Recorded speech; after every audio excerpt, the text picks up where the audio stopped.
Dear Lady Love TV. Save the best for last. Tunghayan na po natin ang ikawalong bahagi. Sure ka? Okay lang kahit hindi mo na ako sunduin. Magta-taxi na lang ako. Ha? Okay. Sabi mo eh. Kailan ba ako nanalo sa'yo? Natatawang wika ni Amy kay Harry, nakausap niya sa kabilang linya. Gusto nitong sunduin siya mula sa opisina ni Jean at ihatid pa uwi. Magmula nang aminin nito ang damdamin para sa kanya 2 weeks ago, nag-iba na ang binata. Mas naging sweet ito sa kanya at hindi na siya tinantanan. Hanggang ngayon ay hindi pa rin makapaniwala si Amy na mahal siya ni Harry noon pa man. Niligawan daw siya kahit hindi ito sanay. Tuwang-tuwa siya sa atensyon ay binibigay sa kanya ng binata. Pakiramdam niya ay nasa alapaap siya dahil wala itong tigil sa pagpaparamdam sa kanya kung gaano siya kamahal. Kahit hindi niya pinagbabawalan, ay iwas na ito ng iwas, makipag-usap sa ibang babae. Kapag hindi naman ito napipigilan ng sitwasyon, ay agad na nagpapaliwanag sa kanya kung bakit nito iyon nagawa. Natatawa siya, and at the same time, ay sobrang kinikilig dahil halatang takot na takot ang binata na masaktan ang feelings niya. At gustong-gusto rin niya ang pinaparamdam nito sa kanya na siya lang talaga ang babae sa buhay nito, na siya lang ang para dito, na wala na itong hahanapin pang iba at kontento na sa kanya. Pero ang lagay, hindi pa niya ito sinasagot. Ang arte-arte niya, hindi ba? Ano pa bang hinihintay niya? May nararamdaman din naman siya para sa binata, hindi ba? Selos na selos nga siya nung makita itong masaya nakikipag-usap sa ibang babae. O bakit hindi na niya ito kaagad sagutin? Sigurado na naman siya kay Harry. At sa nararamdaman niya para rito, bakit kailangan pa niyang patagalin? Saka simula ng ligawan siya ng binata, ay nangako ito sa kanya na hindi siya hahawakan ni dulo ng daliri niya hanggat hindi pa niya sinasagot. Tawa nga siya ng tawa nang sabihin nito iyon sa kanya. Hindi ba't baligtad ang gusto nitong may mangyari dahil noon ngang inakala niya na wala naman silang damdamin para sa isa't isa, ay kung ano-ano na ang nangyari sa pagitan nila. Why hold back now? Nang makita mismo ng mga mata ni Amy kung gaano kaseryoso si Harry, natigil siya sa pagtawa. Dapat nga ay nagpapasalamat siya rito. Malaki ang respeto nito sa kanya. At ito na ang pinakasweet na lalaking nakilala niya. Ano pa bang hahanapin niya sa isang katulad nitong binata? Halos iparamdam na nito sa kanya na siya ang mundo nito. Malayong malayo sa kanyang nakaraan. Napangiti si Amy. Okay, hihintayin kita rito. Tapos mag-uusap tayo. Wika niya sa kabilang linya. Oh, kinabahan naman yata ako bigla. Ano bang sasabihin mo sa akin, Amy? Nagwapo ako? Pagbibiro naman ito. Later, sweetie. Bago pa makapag-react si Harry sa pag-susweetie, agad itong pinutol ang tawag. Tawa siya ng tawa. She would give Harry her answer today. Sasagutin niya na ito ng sweet na oo. And they will celebrate it with a kiss. Miss na niya na ang mga halik nito. She miss holding him and making love with him. Amy, tawag ng isang tinig sa kanyang pangalan. Nakangiting nilingon ni Amy ang pinanggalingan ng tinig. Para lang agad mabura ang ngiti nang makilala ang may-ari ng tinig. Naestatwa siya sa kinatatayuan. Nanuyo ang kanyang lalamunan. Pakiramdam niya ay umikot ang mundo niya. Umikot ng umikot hanggang sa bumalik iyon sa nakaraan. Suddenly, she went from the cool and composed Amy to the Amy she hated the most. The gullible, worthless, and the head over heels in love with the jerk version. Amy, ikaw nga. I've been wanting to see you. I've missed you. Niyakap siya nito. Nico? Sa wakas ay natagpuan rin niya ang tinig. Unti-unti niyang itinaas ang kamay at maya-maya pa ay gumanti na rin siya ng yakap dito. Bumukas ang pinto ng kwarto ni Amy. Ngunit hindi man lamang siya nag-abalang tingnan kung sino ang pumasok sa loob. Nanatili lang siya sa isang sulok ng kwarto niya. Nakasubsob ang mukha sa kanyang mga tuhod. Basa ang mga mata ng luha. Amy, bakit bigla kang umuwi? Pagdating ko, wala ka na. Here, I brought you Chinese food. Aayusin ko lang sa table mo ha. Tapos pwede na tayong kumain. Si Harry iyon. Masayang-masaya ang tinig nito. Hindi pa rin siya natinag. 5 minutes later ay muling bumalik ang binata sa kwarto niya. Amy, narinig niya ang mga yabag nito palapit sa kanyang kinaroroonan. What's wrong? Hindi siya tumugon. Hinaplos nito ang buhok niya. May dala rin akong horror DVDs. Pwede nating panoorin pagkatapos kumain. Sabi mo may pag-uusapan tayo, hindi ba? Ano bang gusto mo? Mag-usap muna tayo? Kumain o manood? Amy, I'll carry you two to bed. No, wika niya. Hindi pa rin nag-aangat ang tingin sa binata. Okay, I'll do this instead. Tumabi ito sa kanya. Nag-angat siya ng tingin. Go home, Harry. Bakit ka umiiyak? May problema ba? Pinahid nito ang mga luha niya. Hinipo ang kanyang noo. No fever. Good. Tell me what's wrong, Amy. You know I am always here to listen to you. Nakangiti pa ito. Umiling siya. Umuwi ka na, Harry. Oh, come on. Tinutopak na naman ba ang ale? Huwag ka naman ganyan. Gusto kitang makita eh. Huwag mo naman akong pauwiin agad. Umuwi ka na, sabi. Sigaw niya. Umuwi ka na. Umuwi ka na. Ayaw kitang makita. She had lost it. Amy, ano ba talaga nangyayari sa'yo? Why don't you tell me what's wrong with you? You really want to know what's wrong, huh? Are you sure? Are you fucking sure? Sumisigaw na siya. Hindi na niya makontrol ang emosyon. I saw Nick. I saw Nico today. Sandaling natahimik si Harry bago ito nakuhang magsalita muli. Oh, that's cool. Anong cool doon? Alam mo kung gaano ako kagalit sa hayop na yon. Kung gaano ko siya kinasusuklaman. Ilang beses kong inimagine noon ang masasakit na sasabihin ko sa kanya kapag nagkita kami. Na ipapamukha ko sa kanya na nagkamali siya ng ipagpalit niya ako sa iba. But today, when I saw him for the first time after that incident, alam mo kung ano yung ginawa ko? Wala yung galit. Hindi dumating yung mga sumbat. I just hug him. I understand, Amy. Hindi. Hindi mo naiintindihan.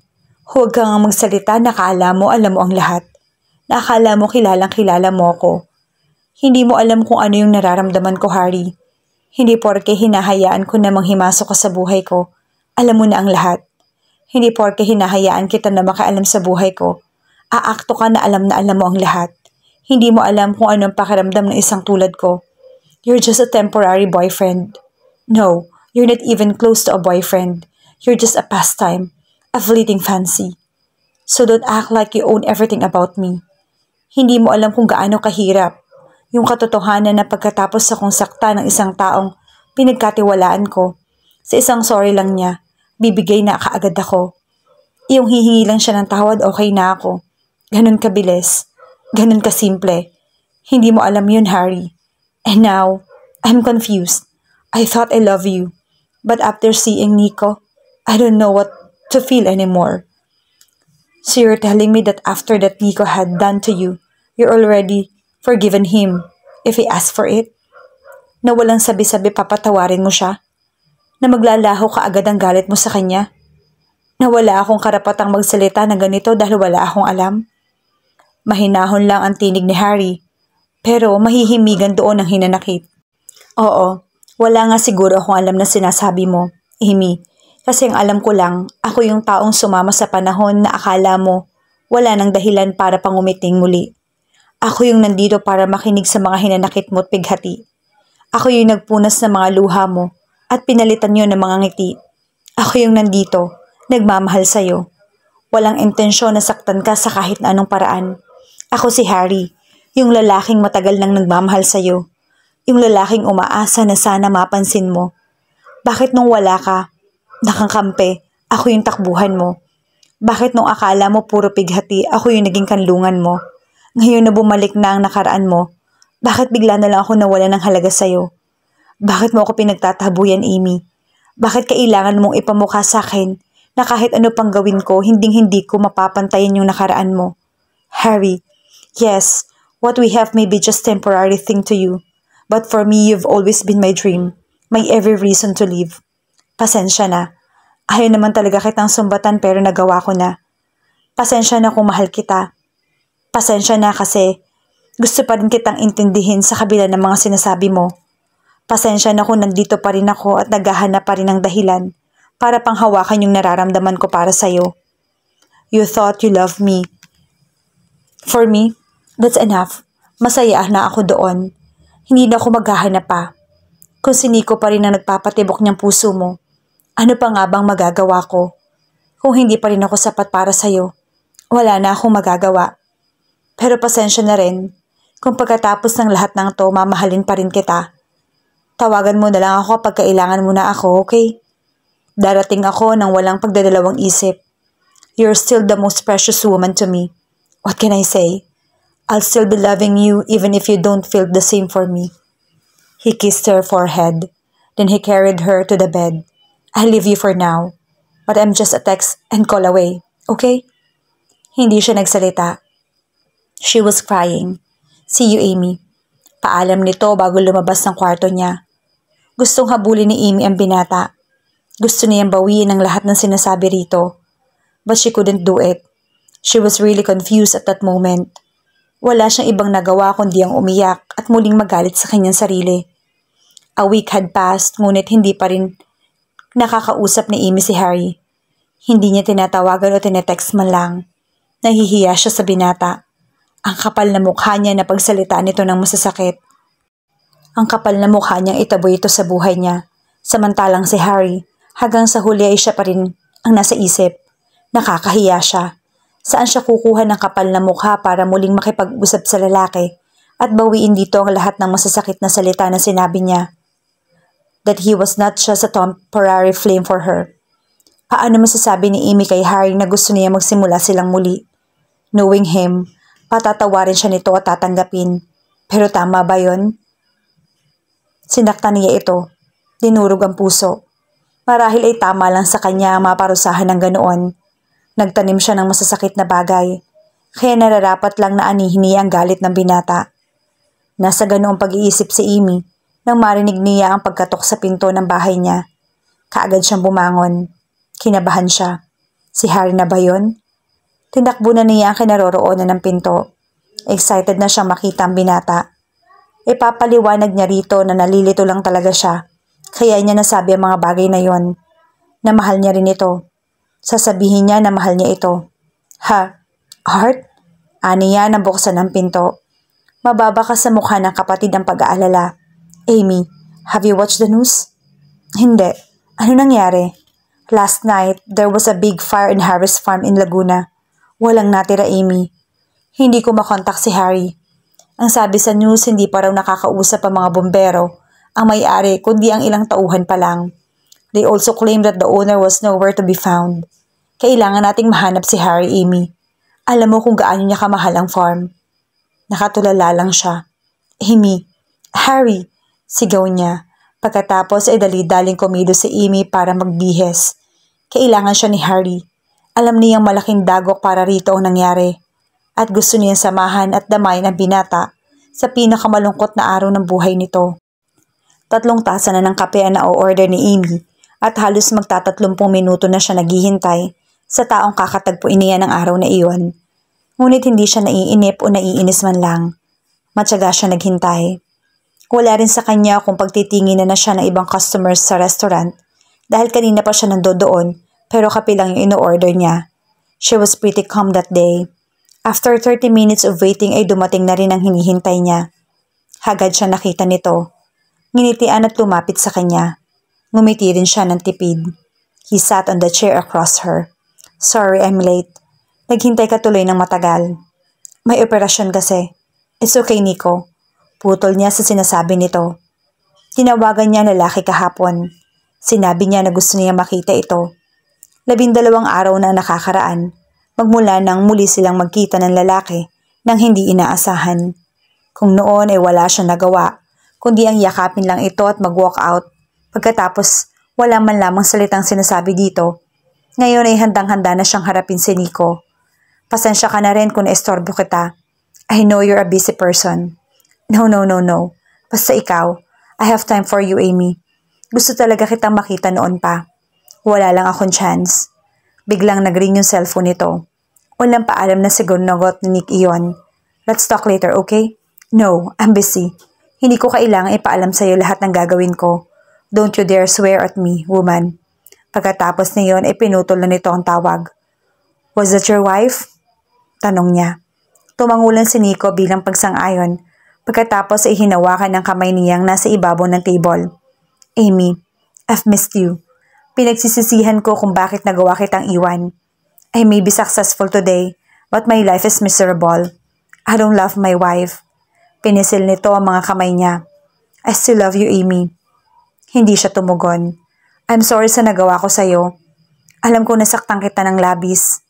We've been together for 7 years pero nagawa kitang iwan ng ganun-ganun na lang. Sana mapatawad mo ako, Amy. He smiled sweetly at her. Maybe we can keep doing something like this. I mean, meeting for a cup of coffee once in a while. Binawi ni Amy ang mga kamay na hawak nito at umiling. Nakipagkita ako sa iyo ngayon para hindi sumbatan ka o pumayag sa gusto mong ipagpatuloy pa natin to. You have a wife now. Iyon ang buhay na pinili mo, Nico. Be a man, deal with it. Ang gusto ko lang marinig sa iyo ang isang bagay. Ang paghingi mo sa akin ng tawad. I did love you, Nico. I thought life would be nothing without you. But I moved on. I now have someone that I love with all my heart. Nung una akala ko na pansamantala lamang kung anong meron pa sa pagitan namin. Na ang makita ka muli, 12 days ago, I've got confused with my feelings. Pero hindi pala totoo yon. Because all this time, my heart already knew the answer. Hinayaan ko lang napairalin yung katigasan ng ulo ko. Pero ngayon, kaya ko nang tumingin ng diretso sa mga mata mo at sabing hindi na kita mahal.